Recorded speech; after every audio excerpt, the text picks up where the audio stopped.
And welcome to this panel session. My only role will be to introduce the panel, the moderator, and our panelists today.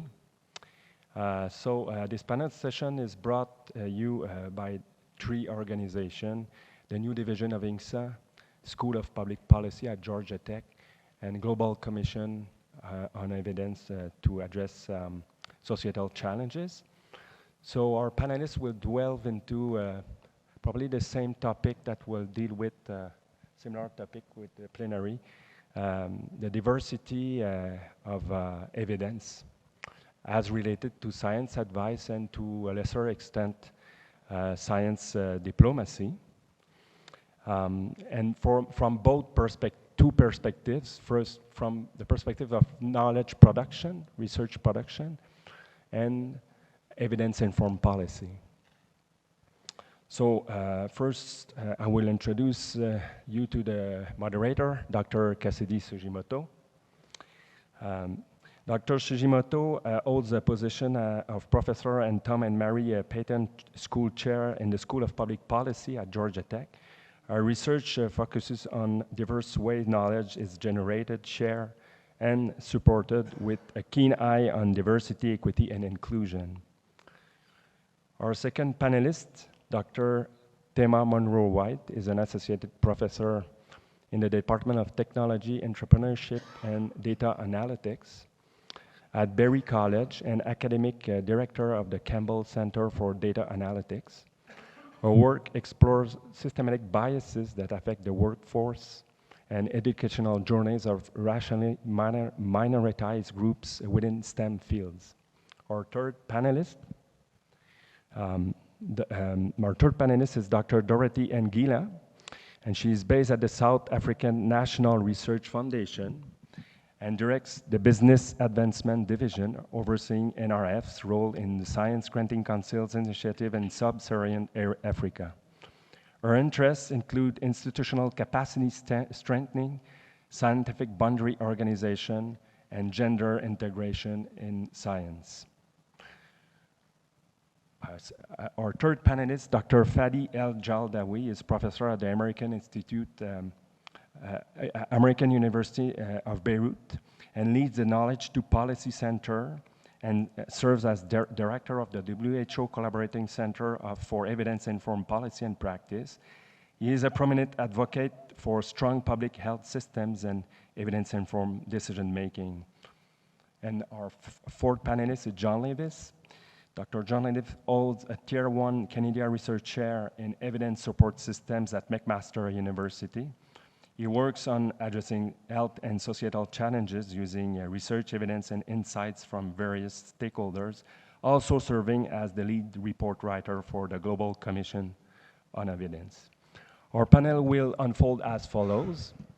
Each panelist will have 10 minutes to present their thought, followed by a 20 minutes moderated discussion, and finally we'll open the floor to audience Q&A. So with that, I invite Dr. Tema Monroe-White to make the first 10-minute presentation, and I entrust you into the hands of your moderator.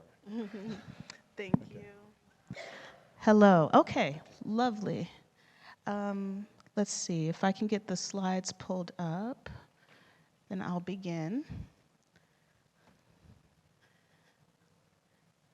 All right. While that's happening, okay, lovely. And wonderful. All right, so thank you to the moderators. Thank you for inviting me to come. I'm really excited to be here. I love the title of this session, and so I just dropped it right into my slides. Evidence for Science Advice and Diplomacy, Considering Quality, Equity, and Diversity of Sources. I'm going to spend a little bit of time thinking about the human element of this work, right? The people involved in the production of evidence and why that matters. So who provides the evidence? A recent study from the National Institutes of Health in the United States found that there are significant disparities in federal funding out of that body. In particular, they found that funding outcomes were significantly lower for African American or Black applicants. And they sought to investigate why. Why was this the case? They found that it was largely due to topic selection. What that means is that what these Black scientists were seeking to investigate was, for some reason, being considered less worthy of funding, less worthy of support. Particularly when we looked at the types of topics that African American and Black scholars were pursuing, they related to human subjects research, right? Research that required looking at people's behaviors and interrogating those patterns, public health, health disparities, right? And there was a significantly higher proportion of topics related to those ideas, right? Those topics among Black African American applicants relative to Asian and white counterparts. So this set up some alarms, and Professor Sujimoto and I then worked together to interrogate, well, what is it about topic selection? What can we know more about why certain people might select certain topics to be worthy of study? But to couch this, we interrogated the background and said, well, what do we know about science generally? We know that science has historically not been distributed, the benefits of science have not been distributed evenly across the globe, certainly across, not within the United States. And so here are just some high-level key points. In healthcare and medical systems, heart attack symptoms in women are very much understudied relative to men and misdiagnosed. Black women in the United States are 3 times more likely to die from pregnancy-related causes than white women. The effects of COVID vaccines on menstruation were omitted in the first studies. And algorithms have been known and continue to reduce the number of Black patients identified for additional care by greater than 50% relative to equally ill white patients. So we know that there are disparities that have existed and continue to exist. And it's across industry sectors. In education, we have algorithms that assign grades to students favoring private schools. The criminal justice system, recidivism risk models are twice as likely to misclassify Black offenders compared to reoffending compared to white ones. And we have facial recognition software that disproportionately misclassified darker-skinned females compared to lighter-skinned males. I can go on and on with these types of statistics. So this was our primary takeaway. When a group is understudied by science, this has direct consequences for the health and welfare of that population. So why are some topics understudied, right? So we sought to interrogate whether race and gender influenced scientific topic selection. The distribution of research topics, we wanted to see we looked at first author to see if that varied by race and gender. And we sought to understand which authors were more likely to focus on research related to marginalized populations. We also interrogated citation gaps by race, gender, and research topic. So here are the high-level takeaways. We looked at about 4.5 million articles in the Web of Science, and we found that the topic space is racialized. Again, you can find the paper here. It's racialized and it's gendered. So if we look intersectionally, right, you can find very clear linkages between the race and gender identity of the author and what topics they choose to study. We also found that women were least cited, even when controlling for topics, than men. And this was particularly worse for Black and Latina women in the United States context. If parity were achieved, we would know 53% more than we currently do know about nursing, 37.5% more about social work, 29% more in public health. And this is pre-COVID. So if you think about the implications, the loss of knowledge, and the real implications, particularly public health, nursing, these are very important topics for us as a society, right, for our public good. The sources, I'll jump through this because we are talking about data sources and evidence, right? Census data, mortgage application data, Web of Science data. We use a variety of sources for our model.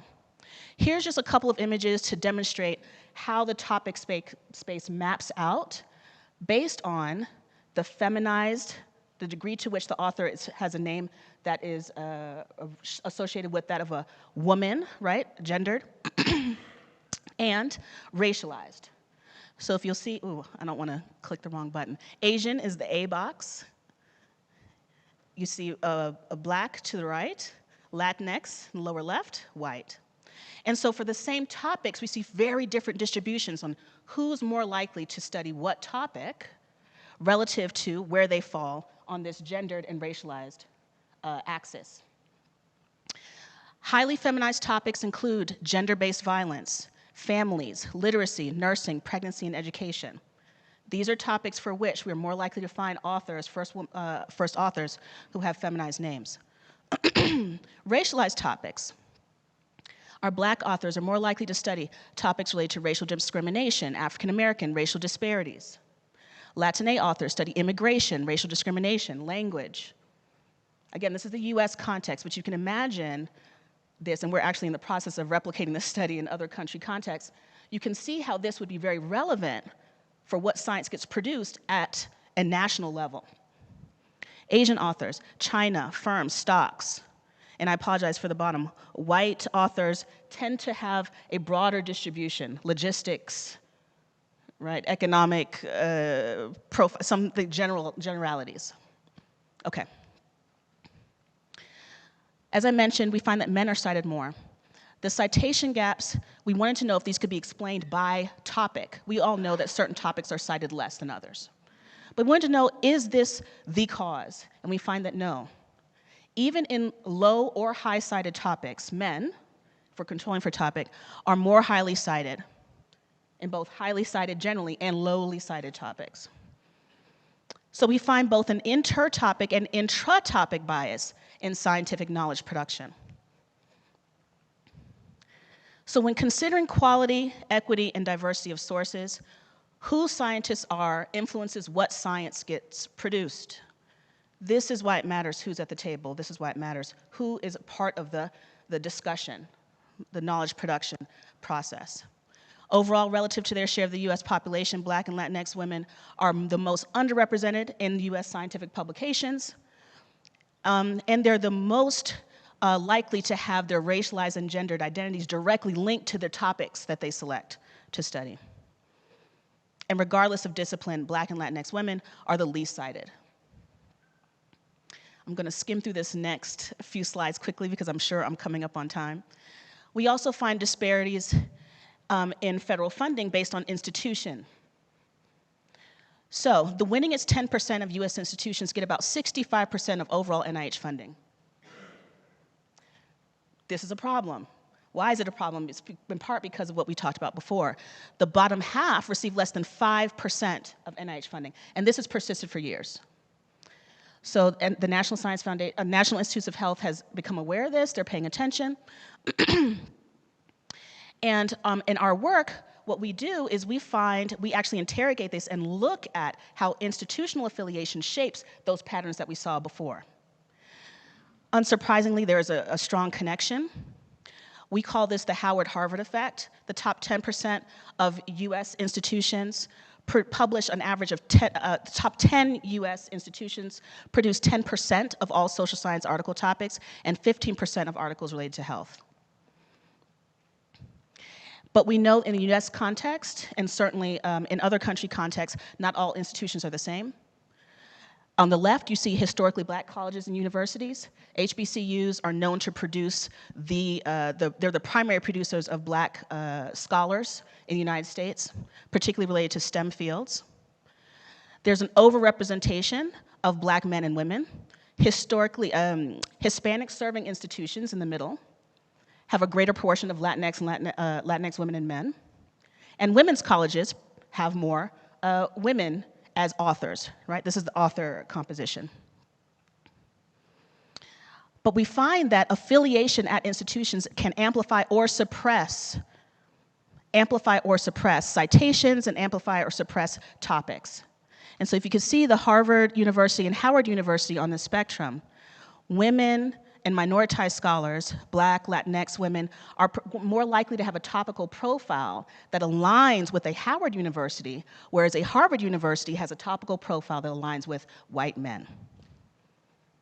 I hope this is coming together. I'm moving. It's a lot of information, but these papers are out and available.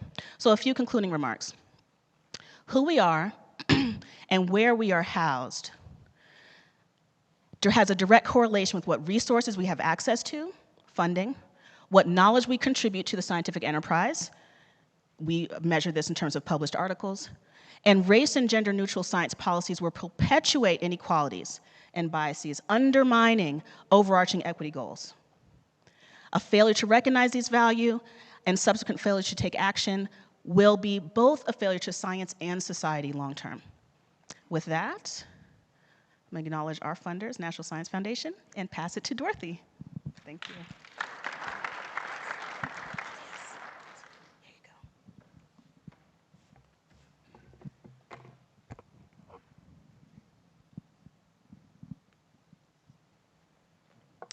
So,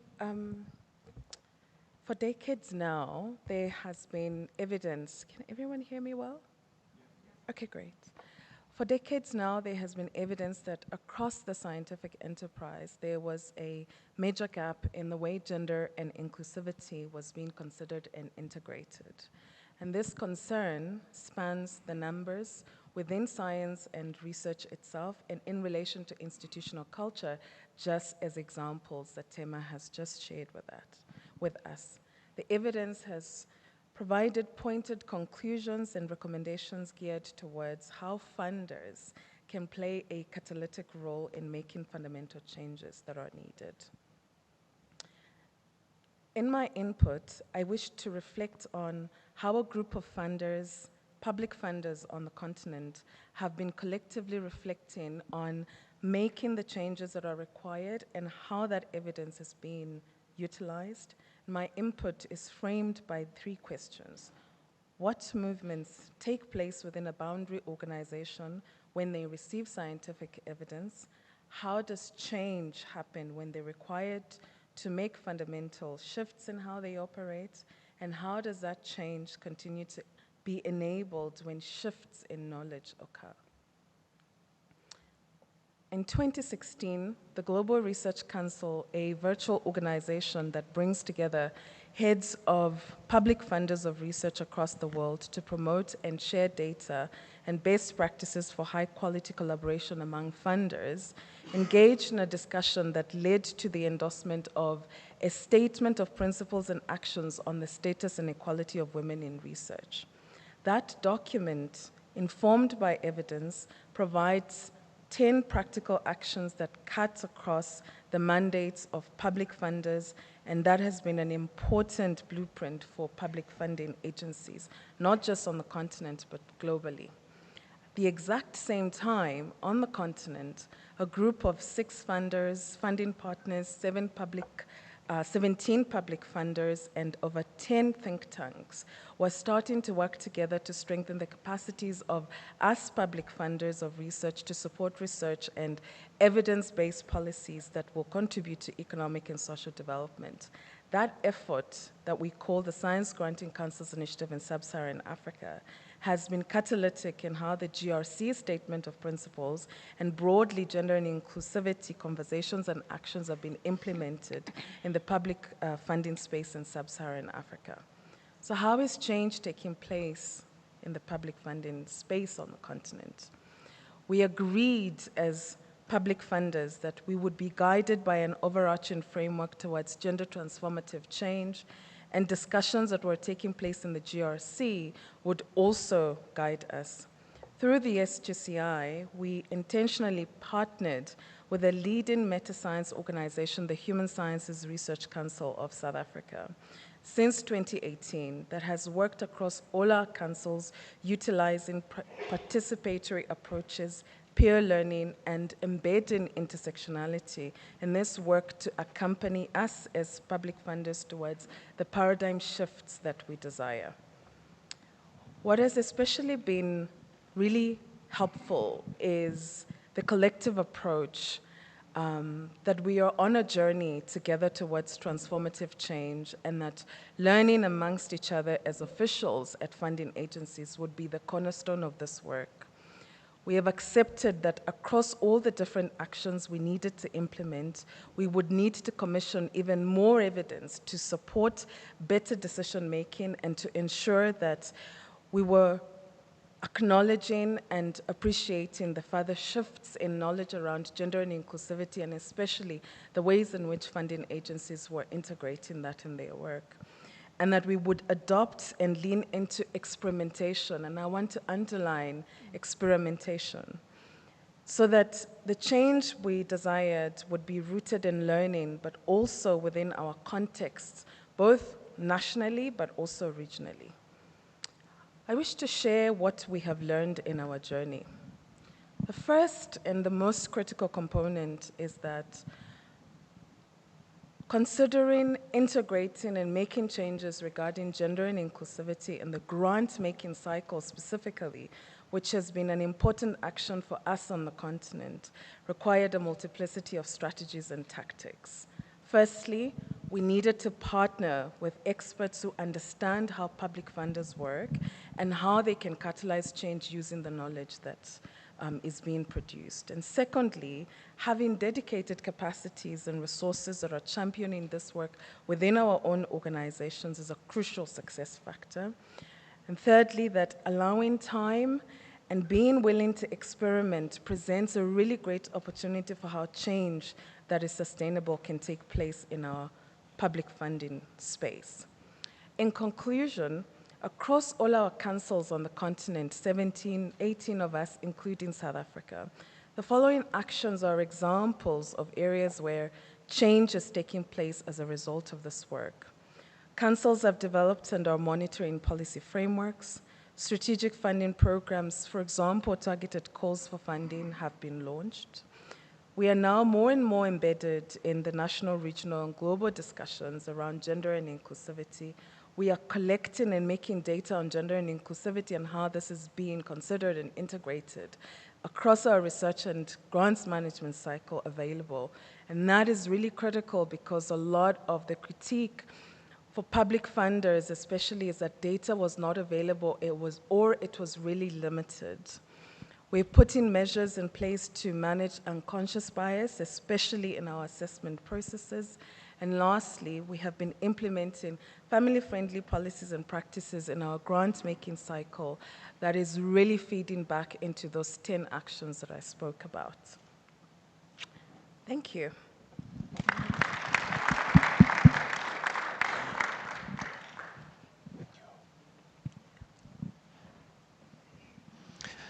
Thank you. Good afternoon. I want to shift gears based on the interesting first two presentations.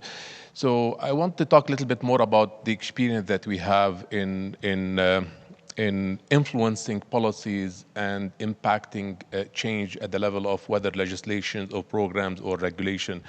So I come from the American University of Beirut. We have a center called K2P, Knowledge to Policy Center. This is modeled after the McMaster Forum that is led by John. And this is a center that works at the interface between evidence, policy, and politics. So we try as much as we can to provide real-time government science advice in order to influence decision-making. And I want to reflect a little bit on some of the learning that we had learned, I think, over the last few years by working with government, some of the challenges, but also some of the work that we're doing to scale up and amplify this work further. So I think we all know that understand the complexity of the decision-making processes. In my part of the world, there's a lot of pressing complex problems, refugee crisis, climate change, economic recoveries, financial crisis, non-chemical diseases, a lot of complex challenges that governments actually face on a daily basis. The question is how to engage, how to relate, and how to provide real-time science advice.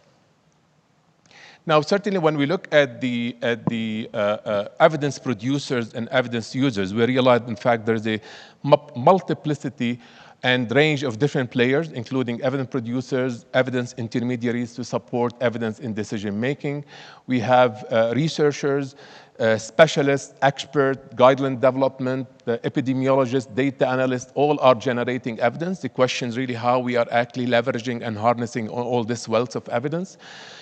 At the same time, when we look at the mechanism of how we integrate data, evidence, experience, and expertise in the government science advice, we always find some challenges. So what is really the best way to respond in real time? And I have to say, during COVID-19, we learned the hard lessons because there was really, the rules of the game did not apply during the COVID-19. Government wanted something really quick. They wanted trusted source of evidence, and they wanted to make decisions quickly. So we have different organizations, data analysis, clinical practice guidelines, health technology assessment, organization works in modeling and implementation, behavioral research, and others. All are really play a very important role in defining the problem, defining the cause of the problem, the size of the problem, what are the best policy options to undertake, what are some of the implementation issues, and how we can monitor and evaluate. So again, a lot of multiplicity of organizations involved. When we look at users, we see also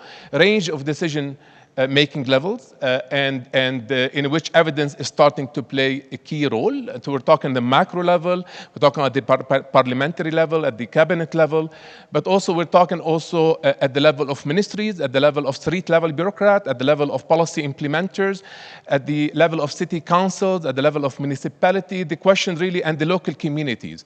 And again, what we also learned from COVID-19, how we can actually bring that type of evidence to the communities, to the people that are really mostly affected, and they play a very important role in decision making. So evidence can be used across a spectrum to show effectiveness, how it works, how we solve the problem, how it can be done, and is it feasible, and does it save money? All these questions are being asked by decision makers and politicians on a daily basis. The question is really how we are providing this real-time advice to government. So this is again when we, and this is a little bit, I'm going to talk about the experience that we have, and we're still learning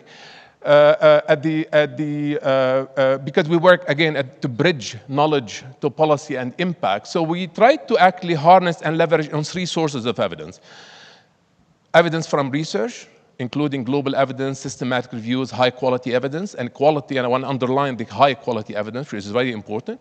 We also leverage on local data, all the data, because policymakers are interested to know, what do we know about the problem and the causes and solution at the local level. So we harness existing information system, but also we actually tap into tacit knowledge, the experience, the real life experience of policymakers and decision makers, and we try actually to tap in. So we try to triangulate all this in order to provide real-time, evidence. But again, we use the best available evidence at that time. We use transparency in the way we are collecting it. We address uncertainty. There's no perfect evidence, as we know. We take into consideration credibility, accessibility, and timeliness in the way of communicating evidence.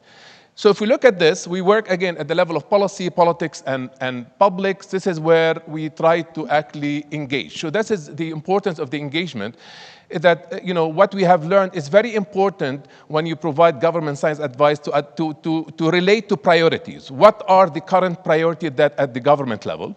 And I'll tell you later on what we have done also at the ministerial statement. So we start by priority setting. We identify what is the best product. Is it briefing note? Is it policy memo? Is it policy brief that provide different options and implementation consideration? We actually have a convening power where we bring all the stakeholders, parliamentarians, politicians, decision makers around the table to discuss that specific area that required collective action. Again, what we have realized over time that the political interface is the missing link. So it's one thing to bring all the stakeholders, the question how to engage with politicians to actually influence action. So that's why we actually, now we have a program called K2 Parliament. So this is a program that only provides support to legislators. We get requests from parliamentary health committees or parliamentary committees, judicial system, economic committees, health committees, to review draft bills, to advise on a certain bill, and also to address issues related to the feasibility of implementation. So there is a program that we already have that we look at decrees, build. To be honest with you, there's a lot of demand for this now. The good thing is that after COVID-19, we realized that legislators are really interested more and more to actually bridge that gap and try to engage with academic institution and institutions that to provide high quality evidence and real-time advice. So this is, again, more of one program that we have. At the same time, we have this is an example of a draft bill that was submitted to the Parliament, universal healthcare coverage. When we assessed it, we realized that it doesn't meet the criteria. The Secretary of the Parliament pulled it out. He asked the committee to again revise it based on the evidence. Of course, take into consideration other factors, but there is a strict protocol. So there is a step-by-step of how to review bill, what are the evidence, what type of evidence has been used. And I have to say, in my context, many parliamentarians and politicians are more dependent on evidence coming from consultancy firms, nothing against that. But at the same time, to what extent rigorous evidence, high quality evidence are being used in that policy advice? And I think this is an important question when we look at. So we try actually to really identify some of those issues. We have now, a clear evaluation tool for political platforms. So now, every time that there is an election, political party, they put political platform. We have a tool to assess each political platform, each political promises, and to see to what extent it is based on rhetoric or it's based on evidence. And I think this was the game changer. Politicians didn't like it before, but the media covered it extensively. And now they have a tool to actually assess and have a score on each political platform, which political party is actually promising people something based on evidence, not political rhetoric.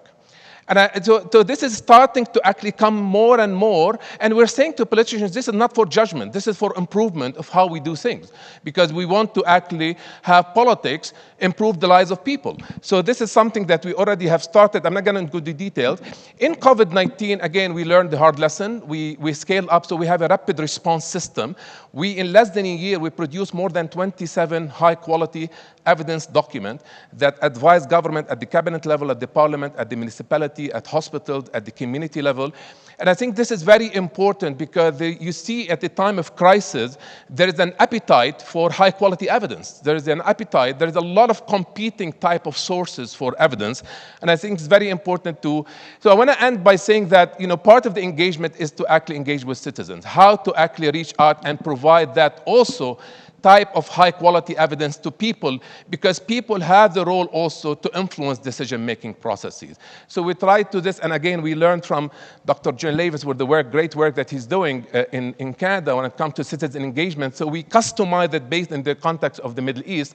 So we have a products now that go directly to people to inform them about areas, about the things that actually should matter to them. We just have a lot of work that we have done on different areas. I'm not going to go into details, or already in the slide, that to show you that we were able to actually influence a lot of policy that actually relate mostly to people and citizens. So implications.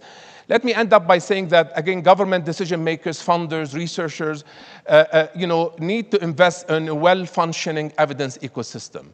If we want to provide a real-time, high-quality, government science advice, we need to make sure that we have this type of system, mechanism, and make it really functions. We have capacities, we have incentives, we have protocol and processes of doing it. So it's one thing to build capacity of politicians and legislators and policy advisors. It's something else is actually help them do it. So it's very important to have that really, evidence support system. Set up and fund multidisciplinary research networks, provide multidisciplinary responses, adjust the incentive systems, from all levels, from us as researchers, as faculty members, as advisors, as policy analysts, up to actually legislators, politicians, and policymakers, establish a mechanism to bridge the different actors within the evidence ecosystem, from producer to user to intermediaries, and actually to ensure all type of evidence that is relevant to decision makings are available in a timely manner, which is really quite important. Enable tools, method, and dialogue between the actors, and invest in rapid response services. I know after COVID-19, many countries are actually, investing now to create more of a real-time rapid response system in government. But the most important is really how to institutionalize the process, how to make it part of the mainstream, how to make it part of how we actually do policy making. And I wanted to mention that based on this, so we are, AUB at the American University of Beirut now, we are actually launched a new program, initiative called GAP, Government Engagement Platform. And this is one of its kind in the region, at least in my part of the world, where actually we're trying to bridge the gap between academia and political world. And the reason why we want to do that, because we want to institutionalize this. I'll give you an example. In Lebanon, we have a huge problem with refugees. We have a huge problem with how we're going to negotiate with IMF, with the financial recovery. A lot of issues related to climate change, etc. When we mapped out how many faculty members in the same university are working on issues related to refugees, economic recoveries, and others, many of them are working but not talking to each other. So the question when there is a question in the cabinet, or when there is a submission in the parliament about issues about how to deal with the refugees, are we ready to provide an advice to the government in real time in a consolidated way? So we have a lot to do also in the academic world. We cannot only look at the policy as if everything is fine for us. We have also to get our act together. So at EB, we are actually created this. I'm not going to go into this, but we showed that this is where you need to actually bring all the stakeholders together. You need to actually make yourself ready at the academic institution, and you need to work and improve and increase the demand from the policy world for this type of work. And this is my last slide to show that once you institutionalize the links between academic world and academia and policymakers, there is a benefit, of course, for the universities, because you have access, you have to amplify your work, you actually have a better impact assessment when it comes to your research, but also there is benefit for government, because they can have real-time access to specialized, sophisticated analytical skills, to expertise, to research services, but also there is, benefits to students. We want to actually also shape the way students and graduates think about policy making. We want them to be engaged. And of course, there is benefit for faculty that many of them would like to actually see impact out of the work that they are actually doing. Sorry if I took more time, but thank you so much.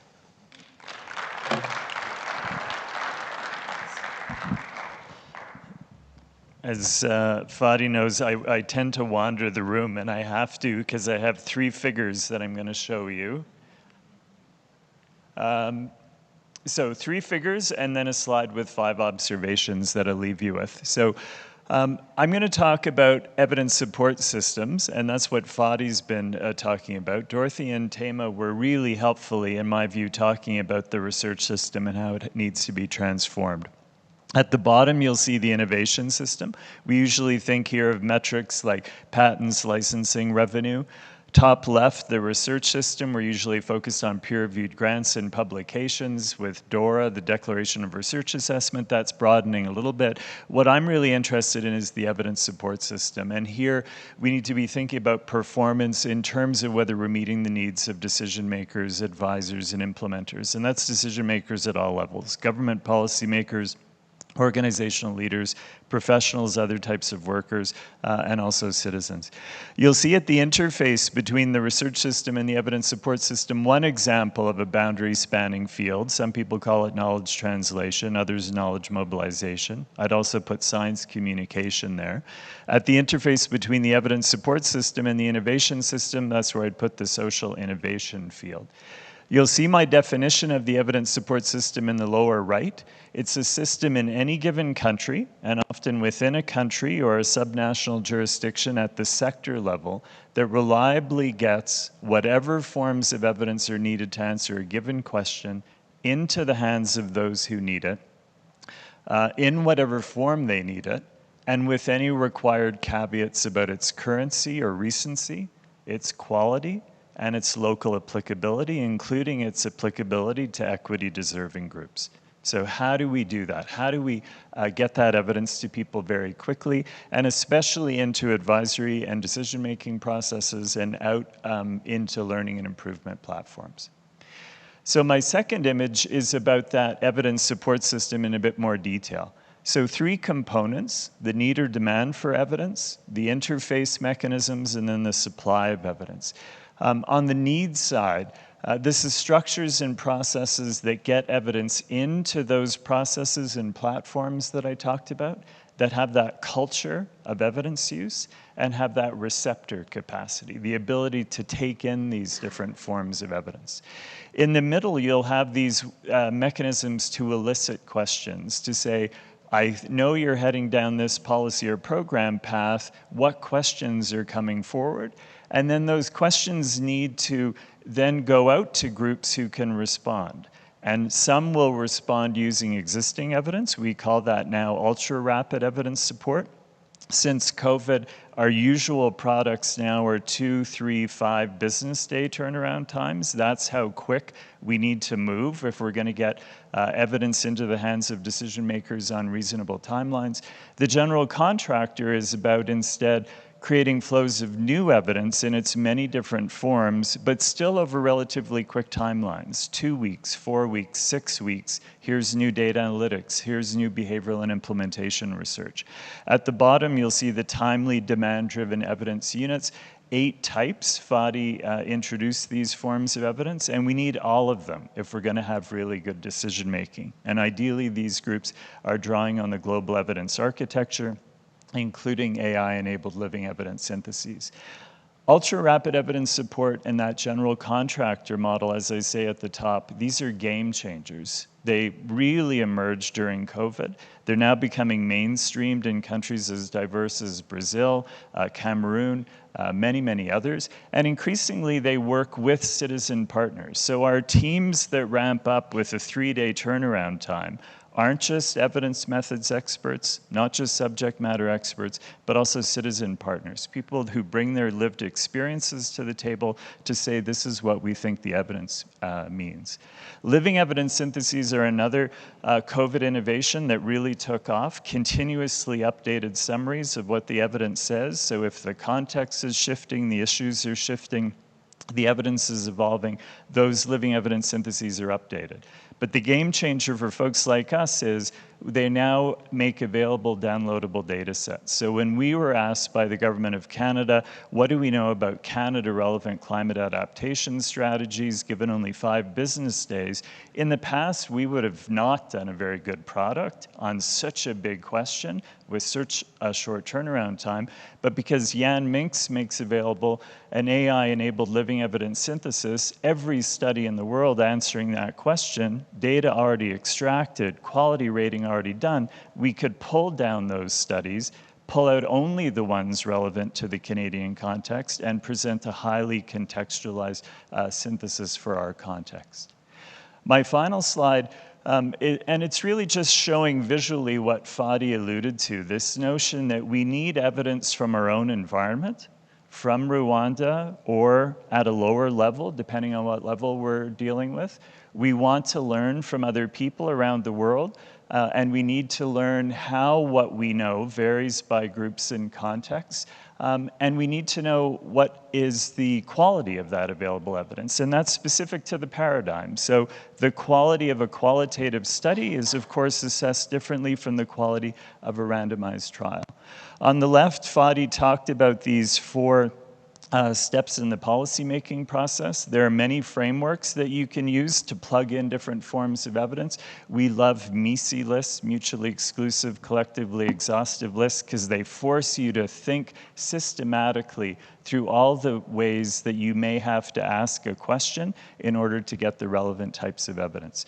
Data analytics, very helpful at the front and the back end, not helpful in the middle when you're doing policy and program work.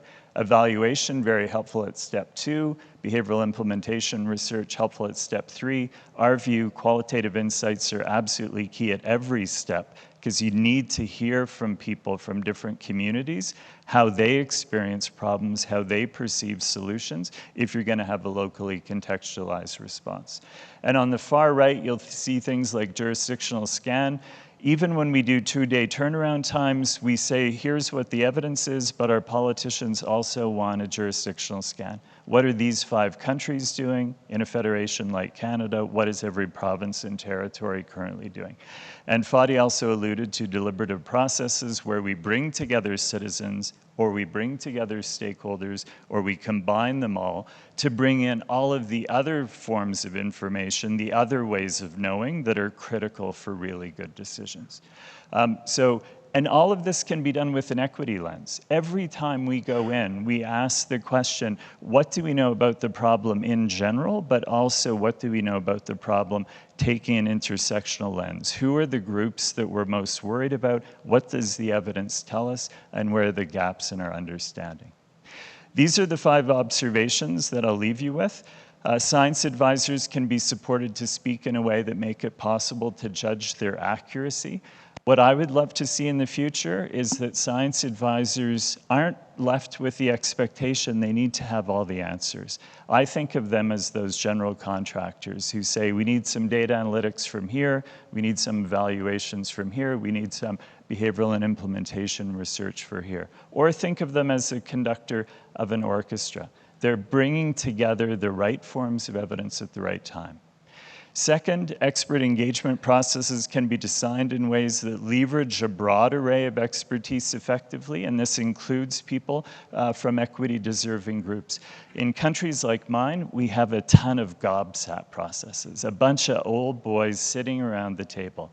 That is not a good way to bring diverse voices and to present to them what an equity lens approached set of evidence tells them so they can help to interpret it and complement it. Third, an evidence support system can be formalized and strengthened, just like we heard from Dorothy about improving the South African research system.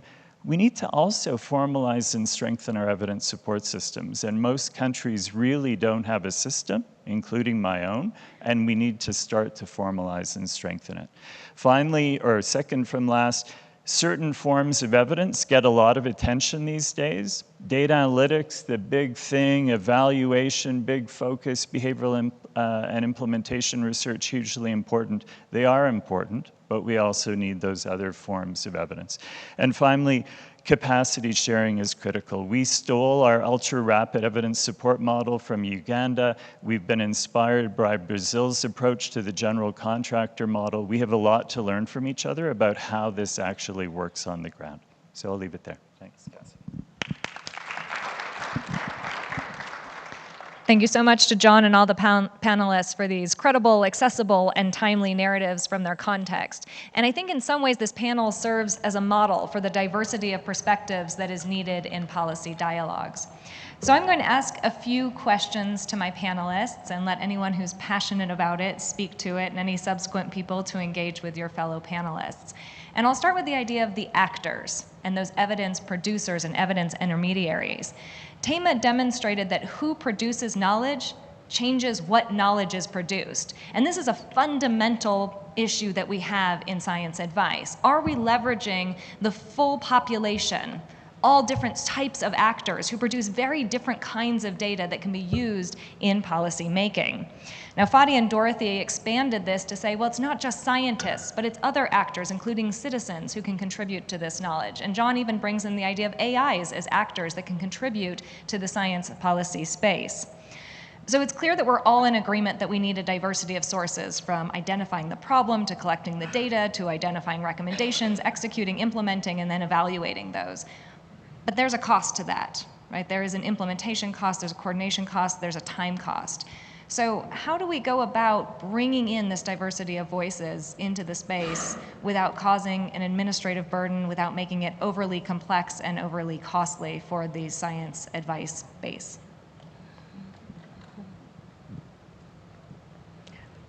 Okay, yeah, thank you for that question, Cassidy. I'll jump in just to kick us off and welcome everyone else to join in.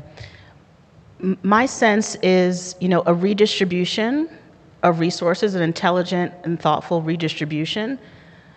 You're not adding, right, to the expense, but you're being more careful about what institutions, what PIs, what faculty or scholars at which institutions are prioritized, right? But you need evidence like this, you need data like this to understand the problem, right? So first we're still in this phase of diagnostics in terms of where are we seeing disparities, how deep, how significant, how entrenched are these problems. The legacies of these patterns, they're going to persist without some acute punctuated action, and I think redistribution is one way of thinking about this that doesn't, again, add to the costs. It's a reshaping of them, but reshaping of the distribution of resources in an intelligent fashion, building on all these sources of evidence that we've talked about on the panel. So I'll just start with that. Yeah, so this is an interesting question. Let me just start by saying that it's very risky to provide science advice to government if you don't have really trusted evidence. And the reason why I'm saying that is that if you're really more depending on one or two sources of evidence and neglecting other sources, which is really also important and relevant to the context, rest assured that you'll be criticized whether you're going to be actually doing at the Q&A or at the briefing with the cabinet or legislators, or when you're doing policy dialogue. Interestingly, when you do policy dialogue, many policymakers, when they start reading the briefing note or policy memo, policy brief, the first thing, they look at it from a glass half empty, not half full. They want to find something that you didn't really include, so they can just say, oh, by the way, this is not really, there are other things that maybe you should have considered. So, the collectivity of evidence and harnessing on the whole is bigger than the sum of the part. How you create a narrative and harness all the existing high quality evidence and actually build a story and convincing story around it is very critical. And being ready to answer the tough questions, why you didn't include this type of evidence and whether this type of information is included or not included and why not also. So it's very important and it's risky to only not leverage on a different sources of evidence. That's why we mentioned, John and I, when we say evidence ecosystem, to what extent we are actually relating to all the actually producers of evidence. That's first. Second, I do believe that, as we mentioned yesterday, when we say, government science advice, you need to look at evidence, you need to actually leverage on expertise, and you need also to learn existing living experience. So expertise matters. So it's very important to have, mechanism, processes, structures that is able or are able actually to provide and harness all this type of evidence in a timely way to provide this type of advice to government. So that's why I do believe, investing in this type of structures, unit, processes in countries is extremely important, and this is where different partners in countries should come together and create a certain arrangement that can work in a given context, because one size does not fit all. In my region, Middle East, there's a lot of models might not apply elsewhere and vice versa. So we need to contextualize those type of arrangement, make it work, but actually have the real capacities and expertise.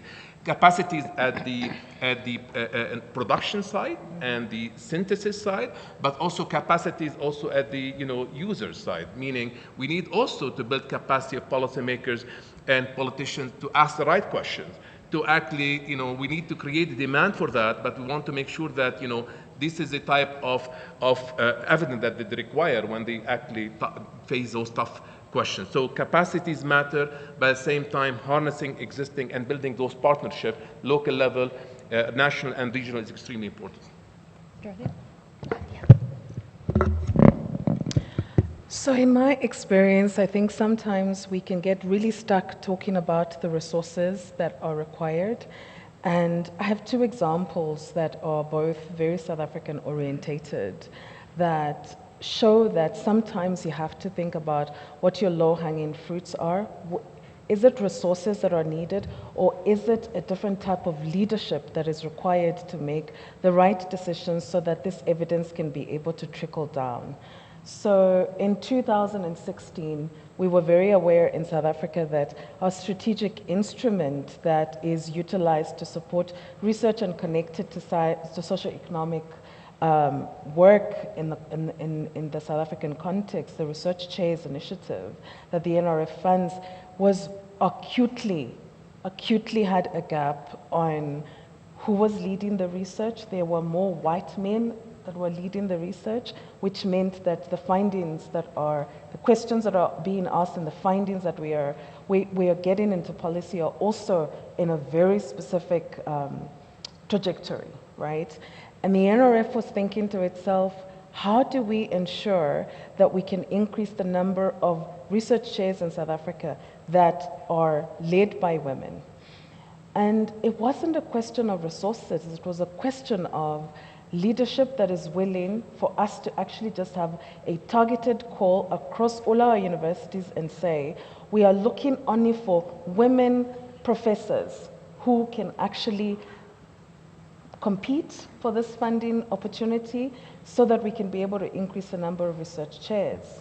Needless to say, we thought that we were only going to fund 20. In the end, there were 46 women that were funded. And suddenly, you are changing the landscape in a very significant way because the types of questions that are being asked, the focus of those research chairs is very different. The second one, which is also a low-hanging one, is, does it really mean anything in terms of finances to say that if a woman is needing to go on parental leave, I just extend the time? 3 years to finish a PhD? No, I'll just give you 4 years. It doesn't mean anything resource-wise, but it changes the life of that person and it contributes to the research system in a very significant way. And so I think for me it is about thinking about what the low-hanging fruits are, and when we do that, then we can have a conversation with leadership to say, we need to commission more evidence to think about the ways in which our assessment processes are not working well, or we need you to please make sure that there is some money that is available for this and this and this practical action. But the low-hanging fruits for me are really, really critical when we start to think about change in the beginning. Thanks. Maybe, John, I'll come to you with a sort of devil's advocate question then on your recommendation given this. So I love Dorothy's example of this. When we go seeking for information, there's a certain type of information that rises to the top, right? That is always going to come out, a certain kind of voice that comes. And so Fadi talking about capacity and expertise, there's a qualitative element to that of how you understand expertise. And Tama's talking about distribution. If you use an AI model that scans the literature and gives you an answer in 5 days, how do you not replicate the Matthew effect? How do you not lead to this cumulative advantage where you're giving yourself the answers you've gotten before, which may not have this sort of diversity and inclusive perspective? So how can that be useful actually to expand the actors and therefore the evidence provided? So we don't use AI in our ultra-rapid evidence work. We're drawing on living evidence syntheses that would have AI elements built into some of it, but we're very attentive in using those to only draw on ones where the performance metrics have been shown to be sufficiently accurate and the risk of discrimination sufficiently low that they can be safely added into our workflow. So we're very aware of the issues, but again, we don't use AI in the ultra-rapid evidence support. And I would argue that the ultra-rapid evidence support mechanism and the general contractor model that Fadi and I were talking about, they are much more efficient vehicles to surface voices that are never normally heard from. Because if there was a young, racialized woman doing research on a topic, we will have found her through this process and we would have invited her to the table. And it's so hard to shout your way to the table when there's a whole bunch of old white men like me who have privileged seats at those tables. But this is a way of saying, no, we've gone into looking at the evidence with an equity lens, and we're going to find any good work that's out there and incorporate it, but we're also going to bring those people to the table. So to me, it's a really great way to move us to a more equitable set of voices at the table. And I'd also say that it's also very efficient, because your initial question seemed to suggest the transaction costs were high, but you know, during COVID, at the peak of COVID, the Canadian Institutes of Health Research were spending $1.6 billion on research. Not a lot compared to the US, but a huge amount for us.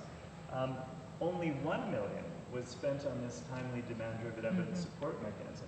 And yet it yielded huge impacts because every time there was a question, we leveraged the best evidence from across the country, including from the researchers working with equity-deserving populations.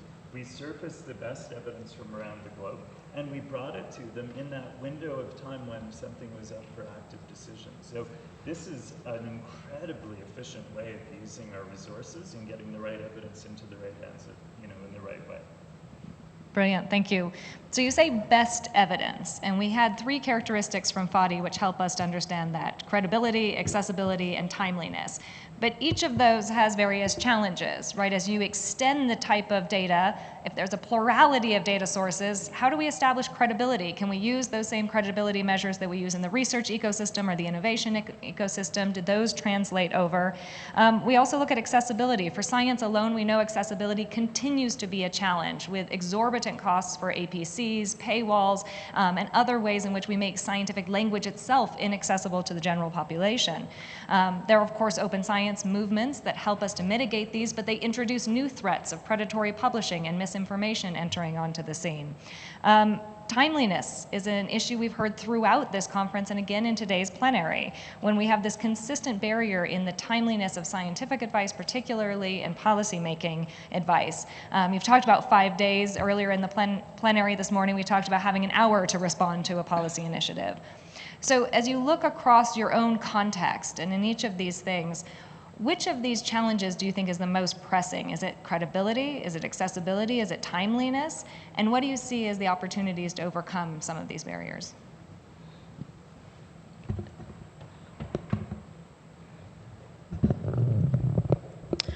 So I want to start by actually a critique around those components. I think we have to sit back in the scientific enterprise and ask ourselves, credibility for who? Accessibility for who, right? Timeliness, and what does that mean in terms of this question about transformation? And it's an ideological question, because we know that the scientific enterprise is not structured to be a transformative space. It's not structured to be an inclusive space. It's not structured to be able to ensure that the voices of everybody can come onto the table and that the findings of everybody is considered. And so for me, there is an ideological conversation that needs to happen. And the work that we've been doing in the Science Granting Council's initiative, I would say for me, timeliness is a critical component, but timeliness in the sense of being able to recognize that the kinds of changes that we are requiring from institutions on gender and inclusivity, we can talk about it in the same way with regard to open science or transdisciplinary research, whatever part of this transformative imperative is. It needs time for us to institutionalize, time for us to build and enhance the capacities of our organizations to be able to actually take on this evidence and to be able to contextualize this. It needs time for people to be able to think really critically about how is my assessment process really engendering transdisciplinary research? How am I thinking about how open science is going to be integrated in this work? And how am I making sure that the reviewers that I am getting onto the table to review this particular set of research questions are reviewers who are going to lead us to actually put money in a space that is going to ensure that our ecosystem is producing knowledge for everyone, that has provided an opportunity for the greatest number of people in terms of diversity to come onto the table and do that. So it's time for me, but time in a different kind of way. We have to start thinking a little bit more about giving more time so that we can be able to institutionalize these things and therefore enabling sustainability in the end. Thanks. So, just briefly, I think these are challenges that are, I think, common in many contexts when I say credibility, accessibility, and timeliness. But I think I see them more of opportunities rather than challenges. And when we say credibility, and I mean in our context, that how to become a trusted source of evidence for government advice or science advice. And I think this is very important. This takes time. This takes time, so this is an important to actually make sure that you actually as an institution you have that credibility, but also to access credible evidence, this is also important. So there's a clear criteria what type of evidence counts and what the evidence does not count in terms of quality. When it comes to accessibility, in our context, we don't have an issue and challenge to access high quality evidence and academic articles and systematic reviews and all that. I think the challenge we have is accessing local evidence, is accessing some of the local data, particularly with ministries or the cabinet or so. So now when we get a request, we negotiate that. We say, look, we'll be able to give you this in 10 days, but under one condition. You have to give us access to 1, 2, 3. So we actually use it to our advantage to actually make sure that we negotiate access to local data is critical. And timeliness, I have to say that it actually takes time. In our context, from our experience, COVID-19 was a great experience and a great lesson for us of how to scale up and amplify in a very short period of time. And I think because we had some capacity early on in evidence synthesis and knowledge translation, but we used that to create a rapid response system within the center. It takes time, but I think that's why I mentioned expertise capacities would allow you at some point also to deal with timeliness. The other thing that we do is that, that we also negotiate timeliness now with parliamentarians. That when they ask us to actually draft or at least review a certain bill because next Monday they have a meeting, we actually be very specific in what we can provide and what we cannot provide, and when and if we need more time and why. Buddy, can I follow up briefly? And I'm told we have 10 minutes, so we'll get there. But it ties into this morning's plenary session about our shared destiny, that our challenges that we're facing are global. So any domestic policy right now is inherently global as well. So these local data sources, how do we achieve the coordination across these? So that when we're making policies, we're taking into consideration a robust global system of knowledge and evidence rather than a deeply concentrated body of knowledge from certain places. And anyone, Fadi can answer, but John. Well, very briefly, this is an example that we are living it now. The Parliament is actually drafting and reviewing a draft bill for universal healthcare coverage. One of the problems we have in Lebanon is that the sources of funds. We all agree that we need to have a benefit package. We all agree that we have to harmonize public funds, and we have a clear contractual mechanism with private and public sector. So these are principles very clear. The problem, where are we going to get the funds? Now, when we provided them with high quality document about how other countries succeeded in universal health coverage, how they leverage on sin taxation, what type of taxes they looked at, what type of other sources of evidence and revenues they generated, it was an eye-opener for them. But also context matter. They said we are a country that is now a major financial crisis. We cannot actually add and put more taxes into people because they will not accept. So this is the type of thing that we're learning a lot from the global experiences, but not necessarily global experience is actually copy-paste solution to real examples when it comes to country problem, because there are other factors that come to play. The question is really how to actually navigate this political space and how to actually leverage in the global evidence, link to local evidence, and make something that is really acceptable politically in a given country. Thank you. And I'll have one last question. I'll go to Tema and John first for that question as we go. So throughout this conference, we've been discussing how imperative it is to bring expertise into science advice. But the example that's often given is the oceanographer or the epidemiologist who's brought in to give advice on their area of expertise. What we haven't talked a lot about is the expertise of those who study science, who study how scientific organizations are run, how science policies are made, how they are evaluated and implemented, how different disciplines operate or could operate together, studies of interdisciplinarity, how nations create and sustain research portfolios. And there's an entire body of work that happens in the area of the meta-sciences and research evaluation and science policy. Now, John argued that evidence support systems should be measured for the degree to which they meet the needs of decision makers, advisors, and implementers.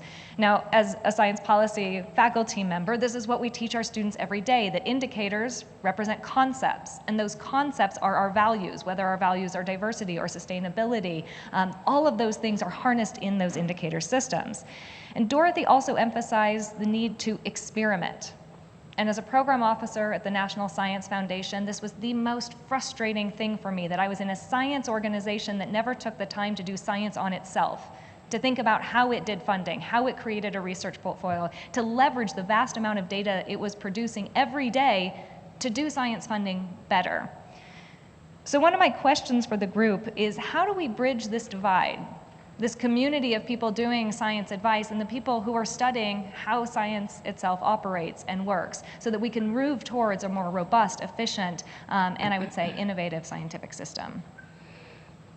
Thank you for the question, and I'm going to try to tie it into a comment or two earlier around AI, because this is also an area of interest for me.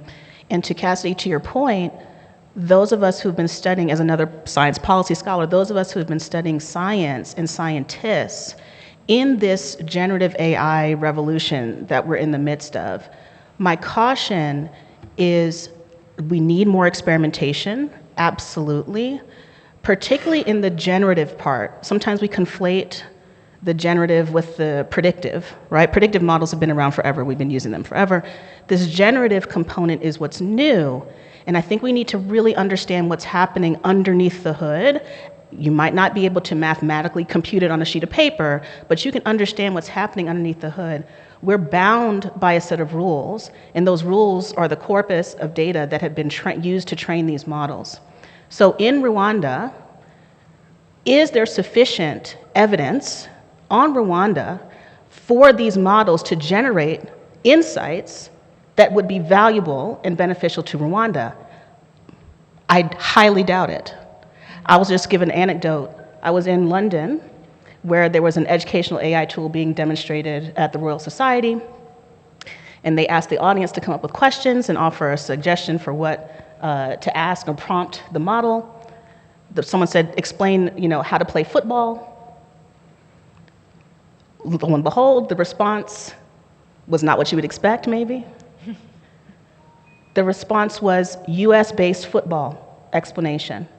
Even though we know what football means globally, right? It wasn't even a probabilistic, right? The odds were it should have been about what we call in the US soccer.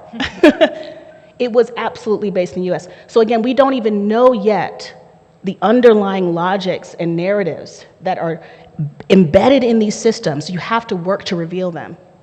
We don't know yet. And so I caution the use of AI tools generally, but particularly around generative.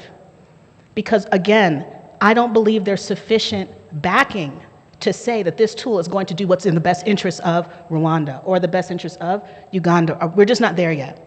We could potentially. I know people are talking about training their own models, but let's take a step back. So on the timeliness, time for experimentation, understanding these tools. In the science of science space, we know that these social systems are embedded in these technologies.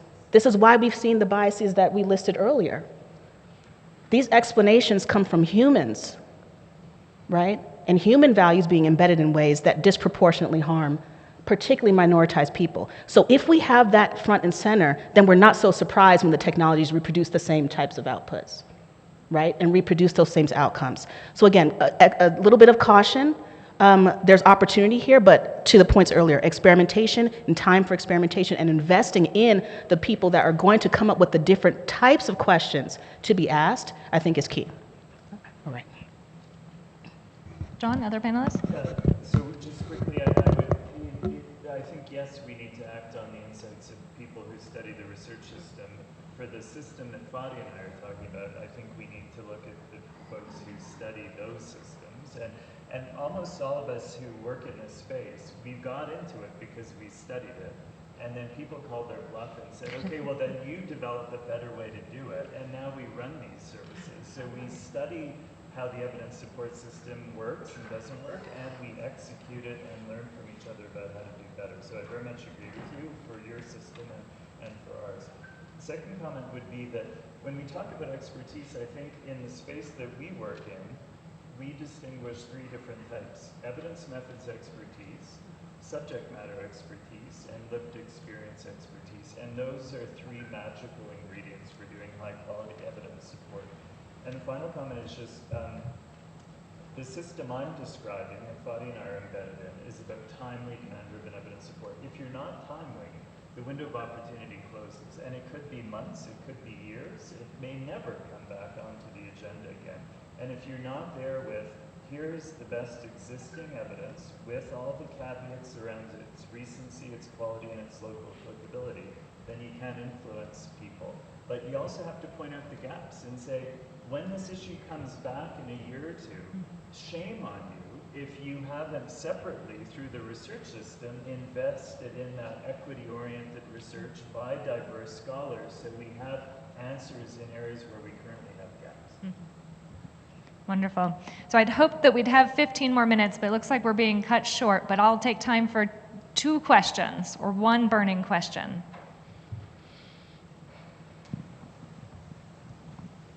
All right, we'll go 1, 2, and then I'm cutting it off. I see.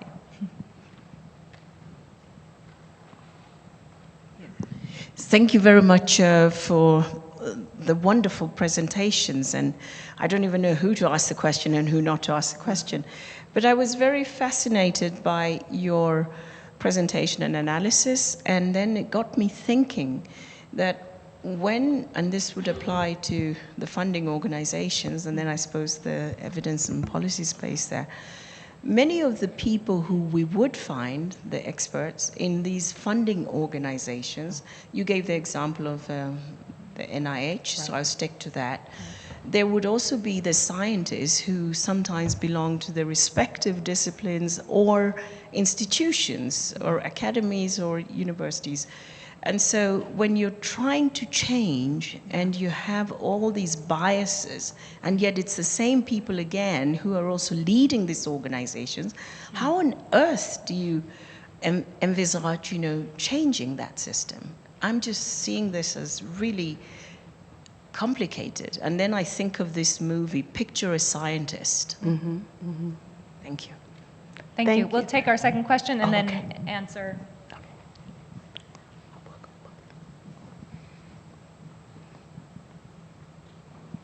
Thank you. Good morning or good afternoon. My name is Tuan from Vietnam. I'm here at steering committee member of INGSA Asia. And I come here with a bunch of questions, but looking for opportunities, and this is the right opportunity. Thank you so much. I think it's been very interesting and useful for me personally. When we talk about evidence for SciAdvice, I come from a context where the context is very different.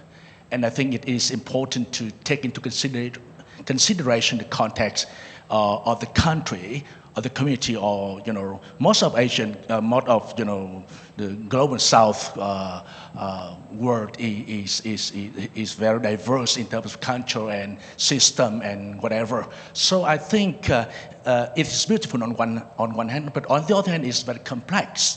So my concern is how to research evidence is sometimes very complex for non-scientists, for policymakers, for community, for countries.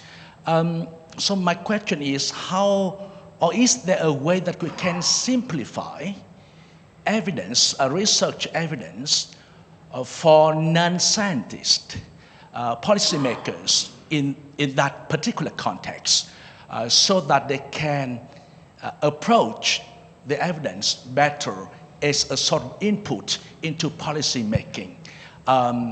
Number 2 question is, Let's stop on one question, because I know we're over time. I see we have other questions, but we'll also have plenty of time out to circulate in them. So I might just recommend all right, thank you. One sentence answers from each of our panelists to close it out, and then we'll come in and have conversations informally. Thank you so much. Thank you. Thank you. Thank you for the question. So in regards to funding, what can be done? NIH is experimenting now with double-blinded review processes. And that is, and again, it is truly an experiment to determine if that helps to reduce this kind of bias that you're speaking of and that we showed here. I also want to go back to the question of experimentation. My background is in social sciences and actually in the science of science. I spend a lot of time speaking to my colleagues at the NRF who are biochemists and all the others that are leading the review processes to really explain to them that there's a change that is needed and the change is this way. So I think that there's a lot of value in those of us who are in this space to also find ourselves embedded within these funding agencies and the academies of science so that we can support institutional change in the way that it is desired. Just very briefly on the second question, on absolutely context matters, and I have to say that it's very important to take this into consideration how we're communicating with policymakers. Absolutely, I agree with you. They want something really simple, user-friendly. They can understand their own language. So we do all this, and I have to say sometimes we've learned that, for example, a very complex document or even a knowledge translation product like policy briefing note, policy brief, when we have done something about the childhood obesity, for example, we actually put the whole product in 3 minutes animated video for policymakers. It's as simple as that. So we try to simplify it, make it really quite visual, but making the pitch is what's in it for them. So how we can relate, how this work relate to some of the priorities that they are working on and their strategy, but definitely communicating it in a very simple way. In our contact, we have to do this even, translate everything in Arabic because they speak only Arabic, etc., etc. So absolutely it's very critical, and it's nice to show them, look, although there are some other country experiences that show that these are effective interventions to deal with a particular problem, but when you show them that you understand the context, you understand their concern, they will be actually better receptive of the information and the evidence that you are communicating with them. So absolutely, all this, one size does not fit all. The contextualization is very critical.